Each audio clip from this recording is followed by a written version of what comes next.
रायबरेली जिले के पूर्व एमएलसी एवं राष्ट्रीय परिषद सदस्य राजा राकेश प्रताप सिंह को अखिल भारतीय क्षत्रिय महासभा द्वारा क्षत्रिय रत्न से नवाजा गया। रविवार को पूर्व एमएलसी राजा राकेश प्रताप सिंह को उनके राजमहल में सम्मानित करने आए अखिल भारतीय क्षत्रिय महासभा के युवा प्रदेश उपाध्यक्ष विश्वदीप सिंह अखिलेश प्रताप सिंह ने पूर्व एमएलसी राजा राकेश प्रताप सिंह को क्षत्रिय रत्न से सम्मानित करते हुए कहा, क्षत्रिय रत्न सम्मान समाज के लिए विशिष्ट कार्य करने वाले क्षत्रियों को दिया जाता है। पूर्व एमएलसी राजा राकेश प्रताप सिंह का समाज के लिए अतुलनीय योगदान रहा है। यह सम्मान समय समय पर सामाजिक कुरीतियों, दहेज, अशिक्षा, बेरोजगारी, नशा मुक्ति आदि पर समाज को जागरूक करने के साथ ही साथ एकता और विकास पर कार्य करते रहने के लिए दिया जाता है। विदित हो कि विगत वर्ष पद्मावती फिल्म मामले में उत्तर प्रदेश के रजवाड़ों में सर्वप्रथम शिवगढ़ रियासत के राकेश प्रताप सिंह ने अपनी आवाज बुलंद की। उनके उत्कृष्ट कार्य की अखिल भारतीय क्षत्रिय महासभा ने भूरि भूरि प्रशंसा करते हुए उन्हें क्षत्रिय रत्न से नवाजा। और शिवगढ़ बछरावा के आप सभी सम्मानित भाई बंधु, आप सभी को मैं सादर नमन निवेदित करता हूँ, प्रणाम करता हूँ। भाइयों, ये जो कार्यक्रम अभी भैया ने बताया है, ये हमारे समाज के जो विशिष्ट जन है, जिन्होंने सामाजिक कार्यों में तमाम कुरीतियों को दूर करने के लिए, चाहे वो दहेज हो, चाहे वो शिक्षा हो, चाहे वो बेरोजगारी हो, और समाज के एकता और विकास के लिए जिन जिन विभूतियों ने कार्य किया है, अखिल भारतीय क्षत्रिय महासभा अखिल भारतीय स्तर पर संपूर्ण प्रदेशों में जाकर के उन सामाजिक विभूतियों का सम्मान कर रही है। उसी क्रम में हम सब महाराज शिवगढ़ साहब का सम्मान करने, उनको प्रणाम करने, नमन निवेदित करने यहाँ पर उपस्थित हुए हैं। आप लोगों को बताना चाहता हूं कि उत्तर प्रदेश की बहुत गौरव की बात है कि उत्तर प्रदेश के सभी रजवाड़ों में पद्मावती प्रकरण में सबसे पहले महाराज शिवगढ़ ने हम सभी के निवेदन पर अपनी भूमिका दी और इसका नतीजा ये हुआ कि उत्तर प्रदेश के बहुत सारे रजवाड़ों ने इस पर फिर आगे संचालन किया और हम लोग अपनी मुहिम में सफल हुए कि ये अपने समाज के जागरूक सामाजिक कार्यकर्ताओं और महाराज साहब के जैसे लोगों के कारण उस फिल्म में 32 कट हुए और तमाम जो भी आपत्तिजनक चीजें थी पाई गई। तो ऐसे तमाम सामाजिक सरोकारों से महाराज साहब का हम लोगों से आशीर्वाद मिलता रहता है। इसी क्रम में हम सब यहाँ पर उपस्थित हुए हैं। आप सबको बहुत बहुत धन्यवाद, आभार व्यक्त करते थी सदा से हमारी माँ जैसी थी। आप मीडिया के बंधु हैं तो हम अब सिर्फ उस बात पर जाना चाहते हैं कि कौन सी ऐसी बात थी जो हमारे मन को इतने गहरे तक छू गई। आपने इतिहास पढ़ा ही होगा, उसमें एक जौहर की परंपरा होती थी। जब मुगल आक्रमणकारियों से या विदेशियों से हमें लगता था हमारी माँ बहनों के कि हम अपने सील की रक्षा नहीं कर सकते हैं, तो पुरुष शाका करते थे, तो केसरिया बाना पहनकर आखिरी लड़ाई लड़ने जाते थे और महिलाएं जौहर करती थी। आपके शरीर के किसी भी हिस्से पर एक माचिस की तीली अगर गिर जाए तो आपको कितना दर्द होता है, आप उसको महसूस करिए। और सीधे जीवित हमारी माँ बहनें जौहर की कुंड में कूद जाती रही, वो कितनी बड़ी व्यवस्था थी। कुल मिला के हमारा फिल्मों को लेकर कोई विरोध नहीं है, लेकिन हमारे लिए जौहर एक दुखद अध्याय है। आप उस पर मनोरंजन नहीं कर सकते। हमारा सिर्फ फिल्म जगत से विरोध इतना था। बंसाली को थप्पड़ भी मारे गए, विरोध भी हुआ, हमारे लोग जेल भी गए, संघर्ष भी किए, और लगातार हम लोग चाहे प्रिंट मीडिया, इलेक्ट्रॉनिक मीडिया के माध्यम से अपना विरोध दर्ज कराते रहे। हमारा सिर्फ एक ही मतलब था और संभवतः हम गलत नहीं थे। गलत और सही का निर्णय तो समाज करता है। संभवतः हम गलत नहीं थे कि हमारे दुख पर मनोरंजन नहीं होना चाहिए। हमारी माँ बहनों ने किस परिस्थिति में ये आत्मघाती कदम उठाया होगा। आज न जौहर है, न सती प्रथा है, न बाल विवाह है, न कुरीतियाँ हैं। आप एक डेमोक्रेटिकल सिस्टम में जी रहे हैं, लेकिन कहीं ना कहीं आप उस सोच को बढ़ावा दे रहे थे। हमसे पत्रकारों ने पूछा अयोध्या में, तो मैंने कहा कि अगर आप अलाउद्दीन को दिखा रहे हो तो भी आप एक गलत बात को प्रश्रय दे रहे हो कि कोई भी शक्तिशाली व्यक्ति किसी की स्त्री का हरण करने के लिए उसके राज्य को नष्ट करेगा, उसके निवासियों को मारेगा। और अगर आप पद्मावती को दिखा रहे हो तो भी गलत कर रहे हो। हम अपने दुख पर मनोरंजन नहीं होने देंगे और ना कभी किसी गलत धारणा को हम आगे बढ़ने देंगे। हमारे लिए स्त्री हमेशा सम्मान का विषय रही है, माँ रही है, बहन रही है, पत्नी रही है। इस देश में सदा नारियों की पूजा की गई। और अगर आप रामायण की जड़ में जाते हैं, जो हमारा एक तरीके से संविधान है, संविधान आज बना, हम उसको क्रिटिसाइज नहीं कर रहे हैं, लेकिन एक रामायण और गीता जो है हमारी, उसके जड़ में अगर आप जाएंगे तो सिर्फ स्त्री सम्मान के लिए हुआ है। उस दौर में जब बहुपत्नी प्रथा थी, दशरथ की रानियां थी, लेकिन राम ने अपनी पत्नी के सम्मान के लिए रावण की लंका जला दी और हर वर्ष रावण को हम केवल इसलिए फूंकते हैं, हम उस मानसिकता का विरोध करते हैं और उस मानसिकता का विरोध होता रहेगा। उसके लिए कुछ भी करना पड़ जाए, कुछ भी करना पड़े, वो हम करेंगे। क्योंकि आप इस बात को अगर जरा सा मनोरंजन के तौर पर लाते हैं तो आप हमारे जख्मों को कुरेदते हैं। सिनेमा एक ऐसा माध्यम है जो बहुत ज़्यादा प्रभाव डालता है।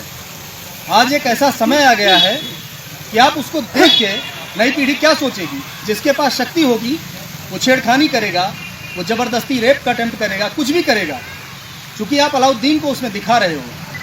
एक कबीलाई कल्चर था इतने 900 साल पहले, आप उसको अगर आप दोबारा रिपीट करना चाहते हो आज के दौर में, तो हमारा विरोध रहेगा और हमेशा रहेगा।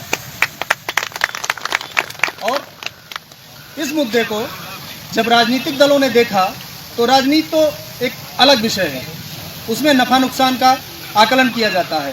लेकिन आत्मा की आवाज़ पर जिस किसी से भी मेरी बात हुई, कोई भी रहा हो, किसी ने उसका समर्थन नहीं किया। हमें गर्व हुआ कि जब हमारे राजा साहब निकल के इस मामले में सामने आए और अखबारों में कटिंग आई, यहाँ से मैंने मुंबई हेडक्वार्टर और दिल्ली के कार्यालयों तक भेजा। ये देखो, एक राजा है जो निकल के आ गया है मैदान में। आज यहाँ हम सम्मानित करने आए हैं और दूसरी लड़ाई के लिए इनसे सहयोग मांगने आए हैं। दूसरी लड़ाई क्या है?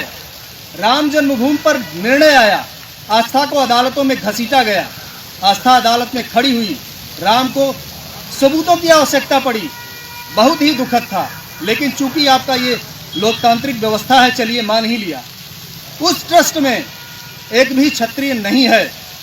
मैं अयोध्या का रहने वाला हूं। मैं आपको बताना चाहता हूं कि लगभग 200 गांव के सूर्यवंशी क्षत्रियों ने 500 सालों तक न पगड़ी बांधी, न जूता पहना, न छाता लिया कि जब तक राम नहीं आ जाएंगे तब तक हम ये नहीं करेंगे।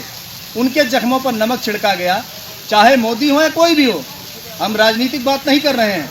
हम राजा साहब से कहते हैं कि हमारे यहाँ हसवर स्टेट, भीटी स्टेट, अमेठी जैसी रियासतें और लाखों आम नागरिक मरे हैं हमारे। आप हमारी लड़ाई की अगुवाई करिए और हमारी बात पहुंचाइए। सरकार ने ट्रस्ट बनाया है, सरकार तक आप हमारी बात को पहुंचाइए, जैसे पद्मावती में पहुंचाया था। यह हमारी बलिदानों का जिस तरीके से अनदेखी किया जा रहा है, जो हमारी कुर्बानियां हुई मंदिर के लिए, वो गलत था और अभी भी गलत हो रहा है। और क्षत्रिय महासभा इसके लिए जो एक्शन लेगी। हम राजा साहब से निवेदन करेंगे कि आप उसी पार्टी में है, राष्ट्रीय कार्यकारिणी के सदस्य हैं, आप पहुंचाइए हमारी भावनाओं को। हमारी भावनाओं के साथ कम से कम खिलवाड़ न किया। और हमारी माँ और बहनों के बारे में आप कौन होते हैं पिक्चर बनाने वाले? आपको दिखाना है तो अच्छी बात दिखाइए। आप एक समाज में क्या आप विषाक्त मैसेज देना चाहते हैं?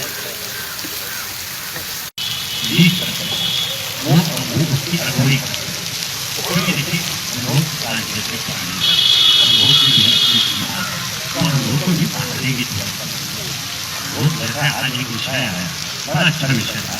हमारे विधायक जी ने जब खड़े होकर बोला कि वो राम जन्मभूमि पर कहा है और वो राम वो इतिहास और आपको उसमें जगह नहीं मिली, तो इसमें जान गए। तो हमने ये तो आपने बहुत बड़ा समाचार पूरे प्रदेश में बता दिया कि सरकार के विधायक को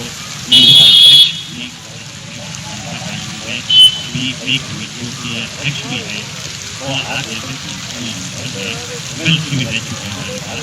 तो जिसने ये कहा है कि मुझे सही है, तो हमारा प्रयास रहेगा कि ये लोग अपने को मुख्यमंत्री जी और अध्यक्ष जी हैं, उनके सामने और उसको जस्टिफाई करें।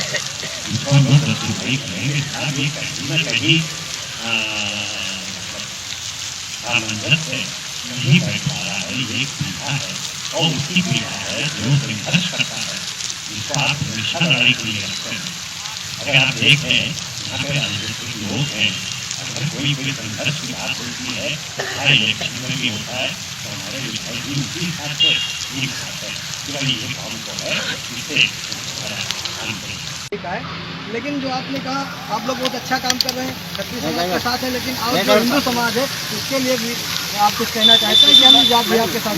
इसी बात का तो हम आपसे कहना ही चाह रहे हैं। मैं आपको ऑनेस्टली अगर बताऊं, ईमानदारी से, तो अलाउद्दीन भले ही मुस्लिम रहा हो, मेरे साथ मेरे मित्र इमरान आए हैं, कोई भी मुस्लिम इस बात को स्वीकार नहीं करता है कि आप किसी के घर पे चढ़ के इस तरीके से करें। वो पुरानी बातें थी।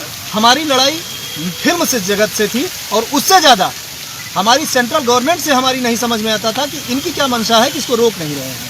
हमारी लड़ाई तो वहाँ थी, हमारी लड़ाई आपस में कहाँ से हो सकती है। हिंदू और मुस्लिम की बात ही छोड़ दीजिए। आज आप डेमोक्रेटिक सिस्टम में अगर जी रहे हैं तो उस कबीलाई कल्चर में मत जाइए। मेरा सिर्फ इतना मतलब है और कोई मतलब नहीं है। फिल्में समाज का आईना है, जो आप दिखाओगे उसका असर बहुत बुरा पड़ता है। जिस तरीके से अभी माननीय विधायक जी बोल रहे थे कि छतरी एक तरीके से यही मान लिया गया कि अरे यार ये तो आ गया तो ये गुंडा है और ऐसा। जी अच्छा, एक चीज़ और है, जैसे कि आपने भी फिल्मों पे अटैक किया, हो सकता है उन लोग आपके धर्म के ऊपर या आपके क्षत्रिय समाज के ऊपर अटैक करें, तो क्या फिल्म बनेगी उसी को आप रोकेंगे? अन्य उस तरह के जो कार्यक्रम हो रहे हैं उस पर आपका रुख क्या है, आप क्या करेंगे? बिल्कुल, आपने एकदम सबसे अच्छी बात यही बता दी कि हम खाली फिल्मों तक सीमित नहीं हैं। चूँकि मैंने फिर आपसे अभी शुरुआत में ही कह दिया कि फिल्में समाज का आईना है, जो वो हमारे इतिहास को विद्रूप कर जितना आसानी से कर सकती हैं, बाकी चीज़ें समय के साथ घट गई। कभी यहाँ सती प्रथा थी, जौहर थी, विवाह था, बाल विवाह था या दहेज था। अभी भी हम लोग दहेज रहित शादियाँ करवाते हैं। हम लोग बेटी पढ़ाओ बेटी बचाओ, सरकार का नारा तो बाद में है, पहले तो हम अपने ही घर से शुरू करते हैं कि एक लड़की अगर शिक्षित होती है तो 2 घरों को संभालती है। पुत्र हमारा शिक्षित होता तो सिर्फ हमारी वंश परंपरा को देखता है। पुत्र बेटे को तो बाप की मीराज मिल ही जाती है, लेकिन हमें तो योग्य पुत्री को बनाना है ताकि वो अगला एक परिवार संभाले और एक समाज का निर्माण करे। ठीक है, धन्यवाद।